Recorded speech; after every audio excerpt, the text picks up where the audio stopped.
Together. So let me introduce the Reverend Will Dickinson, our acting associate rector.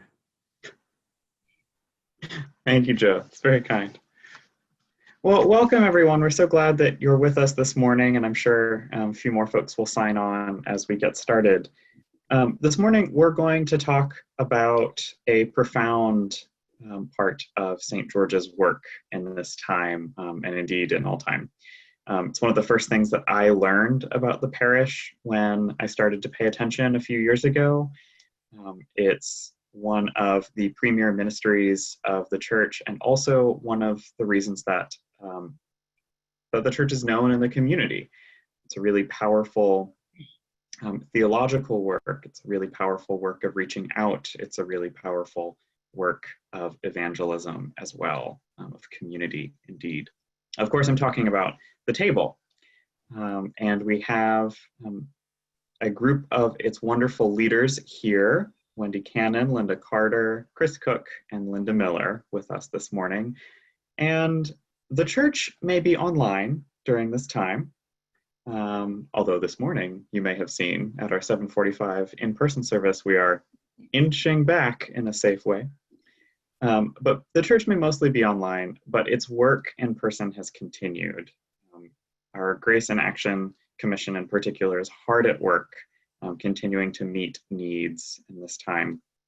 And the table in particular is something that we're going to talk about today, a way of being the church even in the midst of pandemic. And with all of that said, I'm going to take a leaf out of Chris's book and turn it over to them to tell you how they have been able to say yes to God in this time. So take it away, y'all. Thanks for being here. Hold on. Oh, just kidding. I'll continue to vamp. That was all the material I had prepared, Linda.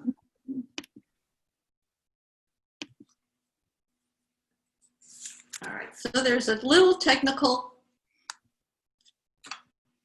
How's that? There you go. That's good? Yes. Perfect. Okay, good.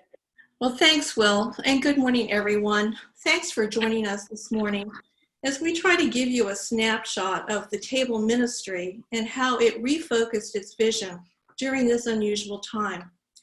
For a little background on the table and table in the world, Chris will take us through some of the milestones. And good morning from me as well. We're going to walk through a history of the table and a history of table in the world. St. George's had operated an emergency food pantry for decades. But then in 2011, they reimagined the entire pantry. And so in January 2012, the table opened with a weekly morning session every Tuesday. There were two emphases of the table. One was to provide fresh produce, and the other was to be a community. So we got our food from the food bank, we bought the staples, and we got whatever produce we could get from the food bank. After a year, we realized that we just couldn't get enough fresh produce. So we decided we would go and we would try to get some money to purchase fresh produce. And we did. We got our very first grant from the diocese. It was a mustard seed grant, and we were able to locate a farmer in Westmoreland County called G. Flores Farm, and they have been our primary farmer ever since. So then in September of 2013, we got another grant, and that grant enabled us to start the evening session.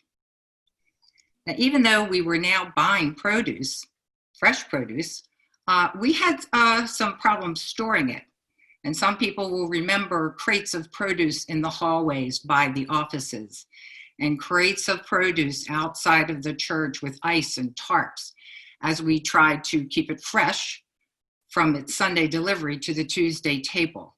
So we got a grant in 2014. Actually, we got a couple of grants in 2014 to build the cooling shed, and that took a year. We had to get permission from the vestry. We had to get permission from the city to build it. but it ended up being a community event because we had two builders who offered to build the parts of the shed offsite and then put it together on site in the courtyard outside of Sidner Hall. So after a year, we had a great place to put our crates of produce. That shed can hold up to 90 crates of farmer produce. So now the table had the morning and the evening session. It had the cooling shed. We were providing fresh produce. June of 2018, we actually got to go to the Ferez's farm and hold a blessing of the fields, Eucharist, and a dinner. And we also went back in 2019 and had the same things happen. In January 2019, October 2018, we actually had a shopper baptized during the morning table. Several shoppers have started coming to St. George's, and this particular shopper was moved to actually be baptized. In January of 2019, when the government shutdown happened, we were able to hold a special market for federal employees and contractors who were affected by that. We also were able to take food to a food pantry being run by a Coast Guard auxiliary on base. So the table was happening 50 weeks a year. But now we're going to turn to Table in the World. Table in the World was an initiative we started in 2017. We knew that we had people who could not come to the table, whether it was a matter of transportation or physical limitations. Also, a bus route changed in the city, making it much harder for people to get to the table. So the very first event of Table in the World was in August of 2017 at Heritage Park, which is an apartment complex up near Central Park. And it was not just the table bringing produce. We also had Lucia Ministries there, Dr. Young, Fredericksburg Public Schools, Legal Aid Works, and the League of Women Voters. Also, in August of 2017, the table, in conjunction with the Fredericksburg area CSA, started doing some produce distribution at Hazel Hill, which is at the end of Princess Anne Street. In 2018, Table in the World continued. We had 3 sites: Mill Park, Hazel Hill, and Healthy Generations. Heritage Park was not part of Table in the World during that year because the Salvation Army was serving them during that summer. In 2019, we added 2 more sites, Madonna House and Heritage Park, which came back to be a Table in the World site. The table closed April. So the table closed in March of 2020. By April, we started to deliver produce to our original Table in the World sites. Originally, Table in the World operated during the growing season, and deliveries were made every 2 weeks. In April of this year, we started delivering every week to sites, and that continues. By May, we added Stafford Food Security. They needed fruit to serve the communities that they were working in. And we began to reach out to more and more sites. So June, we added more sites. We are now up to 10 sites. The new sites we added were Stafford Junction, Lucia Ministries, RACSB, and Mayfield. And now I'm going to turn it back to Linda Miller, who's going to give some more details about how Table in the World was tweaked to work during the pandemic. And then we'll get to take a tour of all of the sites. Linda? Thank you, Chris. When the table closed at the end of March and everyone was encouraged to stay home, no one was sure what was going to happen. How long before we could gather again at St. George's? And when we could gather, how would we be able to open the table and keep social distancing? How do we staff the table with most of our volunteers in the high risk category? And how would we protect our shoppers? Again, most of whom fall into the high risk category because of age or health issues. With all of the unknowns, the one thing we did know, the closing of the table would have a huge impact on our shoppers and our farmers. A week after the last table, I emailed Linda, Chris, and Wendy with an idea. Could our farmers safely deliver crates of produce to our current Table in the World sites? We would stick to our current budget and be prepared to open the table when it was safe to do so. Everybody was on board. Linda and Chris even graciously agreed to come out of retirement. But this would be a new model, and we would depend on the sites to assume a greater responsibility. The sites would need to meet the following criteria. The day of the delivery would be determined by the farmer's schedule.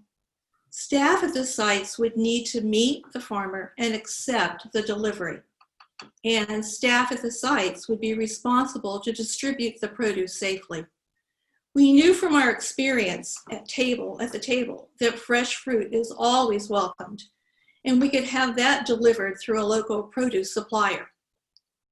All of our 2019 sites were excited to participate in this new expanded model.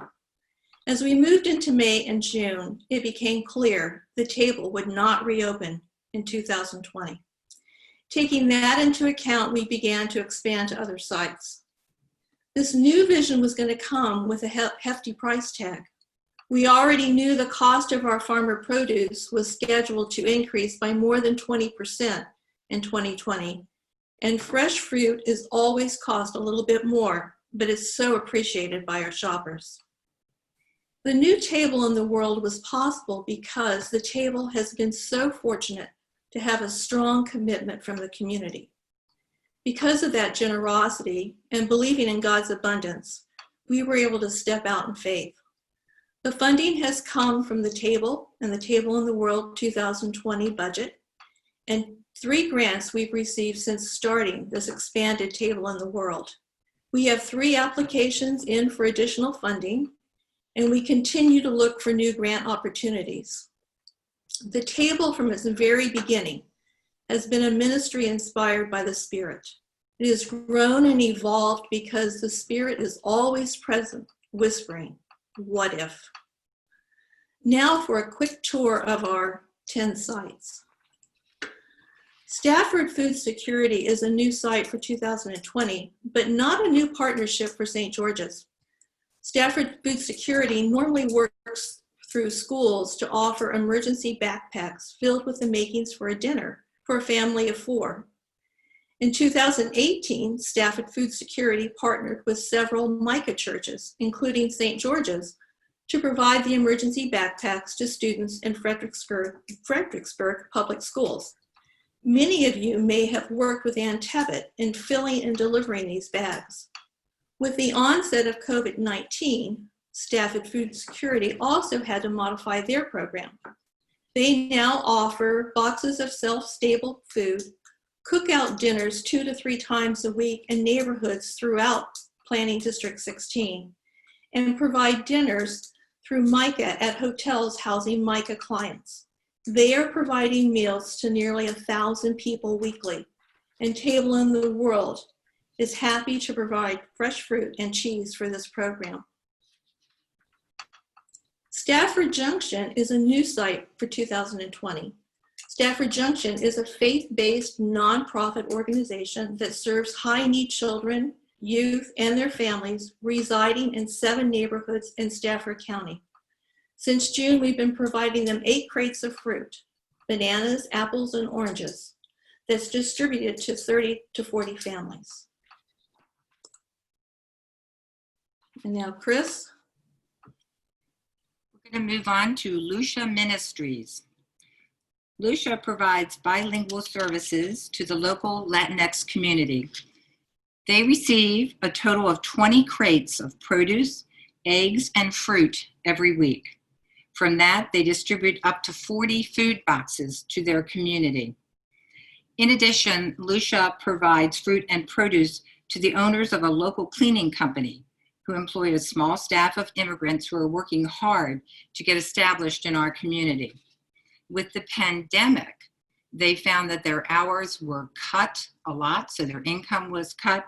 And so the owner each week comes and picks up bags of fruits and veggies to distribute to their staff to help make ends meet during this time. There's also a dedicated group of ESOL teachers from Spotsylvania County Schools who have been making deliveries of food to the families of their students. Each week, they come and get bags of fresh fruit and vegetables to include with the food that they are taking to those families. The next site we're going to is Madonna House. Madonna House is an affordable housing complex for seniors. They have been a Table in the World site for several years. So they started in April receiving a weekly delivery of produce. In 2019, they were getting 4 crates. They are now receiving 8 crates every week. Our farmer, who delivers to that site, shared that her 16-year-old brother really likes to deliver to Madonna House because the residents are waiting for them to arrive, and they're just exclaiming over the beautiful produce, and they're so very appreciative. And you can see on the slide, there's a thank you card from them to the table. The next site is RACSB, the Rappahannock Area Community Services Board. RACSB serves residents with mental health and substance abuse disorders and those with developmental disabilities. Each Sunday, they receive 8 crates of produce from the farmer. They make about 30 large grocery sacks out of the produce, and then they distribute that to 1 or more of their programs. And we just want to highlight a couple of the programs today. Individuals in the Permanent Supportive Housing Program have received the produce. PSH supports individuals with extensive histories of homelessness, gain and maintain housing. The people in this program who received the produce were very appreciative because they haven't been able to have access to fresh produce during this time. The second program we want to highlight is the Parent Education and Infant Development Program. This program provides free services for children under 3 years old who experience developmental challenges. They got some bags of produce in July. All of the families that received the bags were very grateful, and one parent noting that as an unemployed single parent, it has been extremely difficult, and the bag of produce will help with her very small grocery budget. So now I'm going to turn this over to Linda Carter, who will talk about some of the other sites. Good morning. Healthy Generations is one that we started working with back in the summer of 2018. And it's one of those stories that typical of the table. Pete was at the Rappahannock area food bank looking for produce in their cooler, and I was there looking for dairy. And I asked Pete if he thought Healthy Generations might be interested in getting fresh produce from a farm on a regular basis. And a month later, Pete was actually coming up to St. George's, picking up 4 crates on a Monday morning that Tom had put out, and that went on through the summer. Healthy Generations has a group of senior cafes that have been closed because of COVID. Their building is closed, but they are continuing to distribute food and art supplies and a whole variety of things to the over 100 seniors that they serve in our area. You can see from the pictures there they are packing up things that go out on a weekly basis. Mayfield is the next one. Mayfield Community is new to us this year. It's a community in the city of Fredericksburg, working class neighborhood, comprised mostly of African Americans who are multi-generational homeowners. They also have a growing community of Latinx residents. We are partnering with the Mayfield Civic Center, who does an awful lot in this area, including education for kids, feeding, whatever comes their way. And we have been bringing in 20 crates, you can see the crates there, of fresh produce that their college students and residents bag and distribute to 60 seniors, along with Healthy Generations chickens from Wegmans, that you see the distribution going out. Plus, it's a wonderful group that delivers to families who can't get there. And we are working with Mayfield and loving every minute of it. The drivers you see there are also from Shiloh News Site. So it's quite a community endeavor.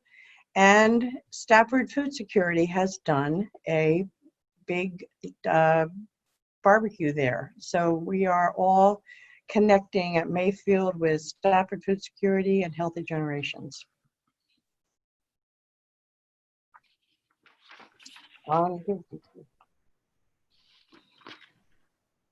So I'm Wendy. Hi, everybody. It's good to be here.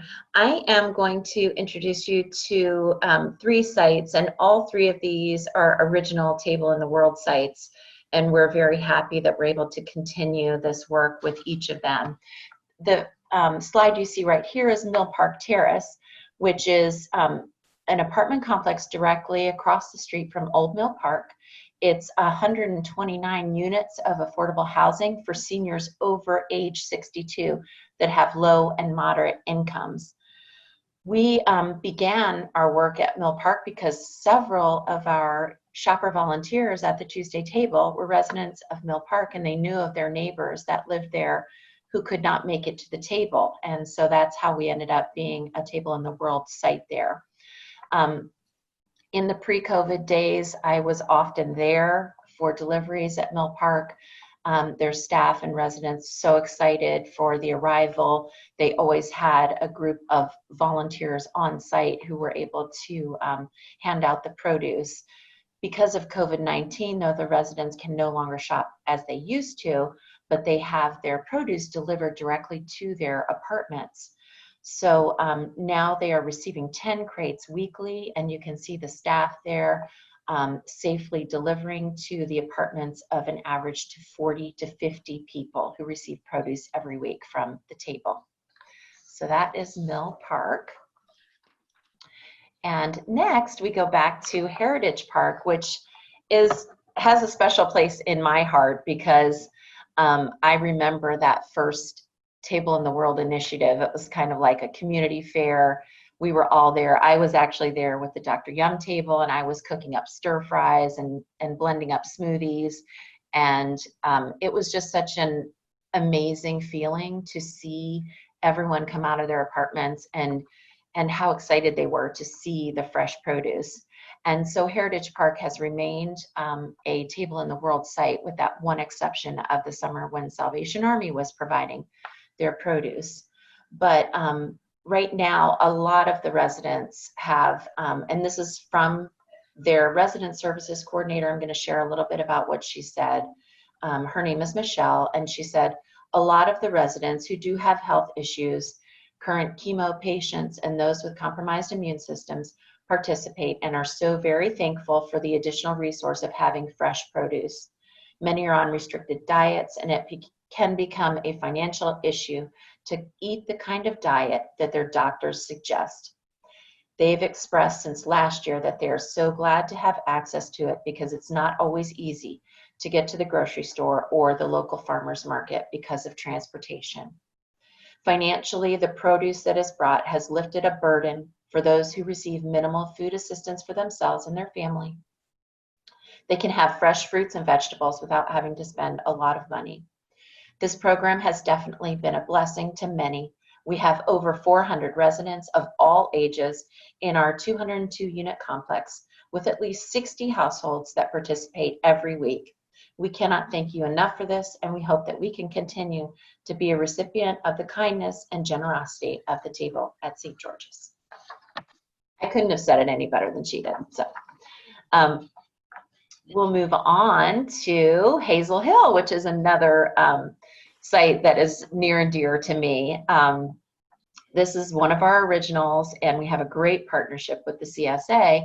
And really, it's built so much over the years because people who participate in the CSA buy extra shares, and we end up having a lot of produce that we can hand out on Thursday evenings at Hazel Hill.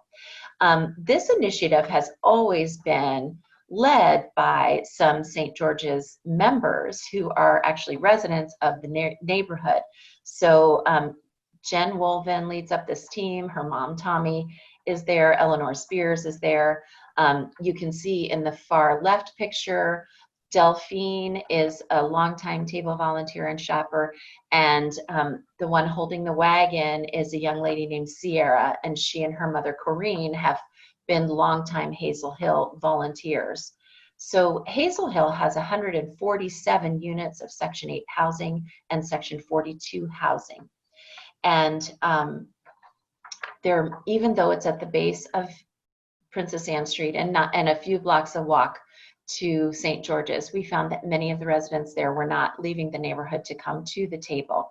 So this is why it was one of our original sites. We brought the table there. And every Thursday night when I arrive, I've been delivering eggs during this COVID time, and the eggs are coming from Sean Phillips, who is the owner of Spencer Devon Brewing, and he has been a wonderful friend of the table. The Spencer Devon offered a cooling space for us when our cooling shed went under, and Sean is actually giving eggs from his own chickens at his home. So I deliver about 8 dozen eggs every Thursday night that are broken into half dozens, so at least 16 families get some eggs. So that's Hazel Hill, and the great thing about Sierra is she's kind of famous in the neighborhood because there are at least 15 residents that can't make the short walk over to the distribution. And so they pack 15 bags, they load them into the wagon, and she delivers. And, I've thanked her. She's, a young high school student, and I've thanked her personally for doing this. And she says, "Oh no, thank you." She said, "Delivering veggies is the best part of my week." So.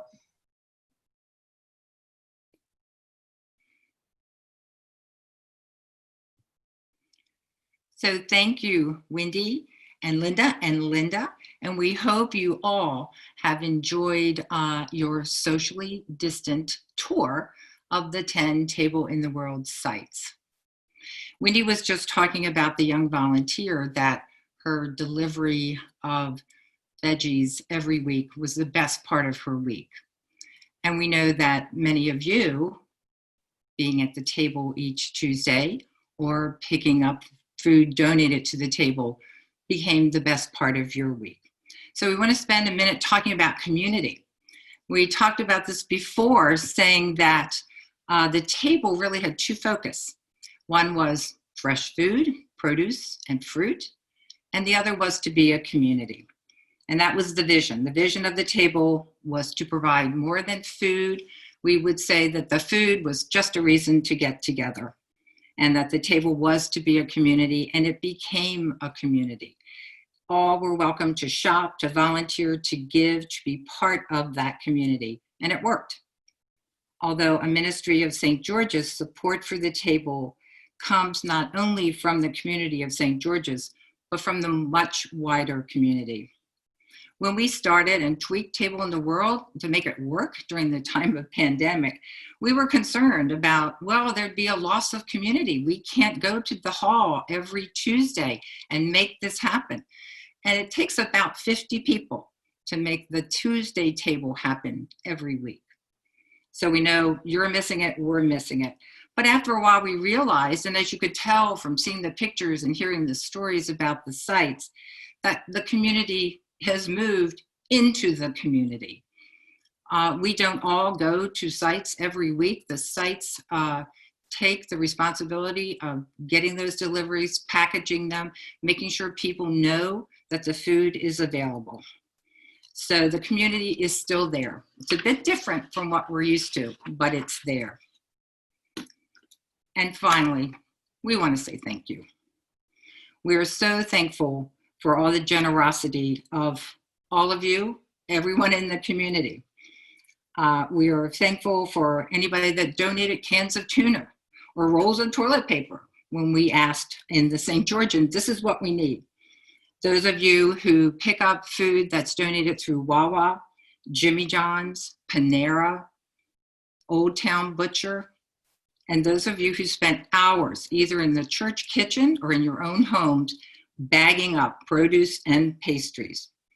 Those who came in to stock the tables every Tuesday for the morning and then again for the evening session. Those who hauled the crates of produce first on the Sunday delivery, taking them off of the farmer truck and putting them in the cooling shed, and those who took them from the shed and brought them in for the sessions of the table on Tuesday. All of you who greet our shoppers with a smile, whether you're at the sign-in table or working behind one of the tables, and more than just greetings with a smile. Sometimes you were a listening ear for people. All of you who have donated much appreciated funds, whether we were out fundraising or you just gave us a check. Those of you who embroidered the names on the aprons have become a very important part of the table, especially to our shopper volunteers. They really, really are appreciative when they get their apron. Those of you who write the ever important grants, the thank you notes, and those who maintain the table's social media. And of course, those of you who come in and sweep the floors and make it as though the table never happened. It pops up every Tuesday and it's cleaned up every Tuesday night. And you're doing this for 50 weeks a year. So we thank you so much for your time, your talent, and your treasure. And you really do ensure that St. George's, through the ministry of the table, can continue, as well noted, to say yes. So we thank you for your generosity, for all the communities that give to the table. And above all, we give thanks for God's abundance and the moving of the Spirit as we move closer to becoming the beloved community. And I want to close by just saying the meditative moment that was in the St. Georgian for this week. This is our moment. Let us do our work. Thank you.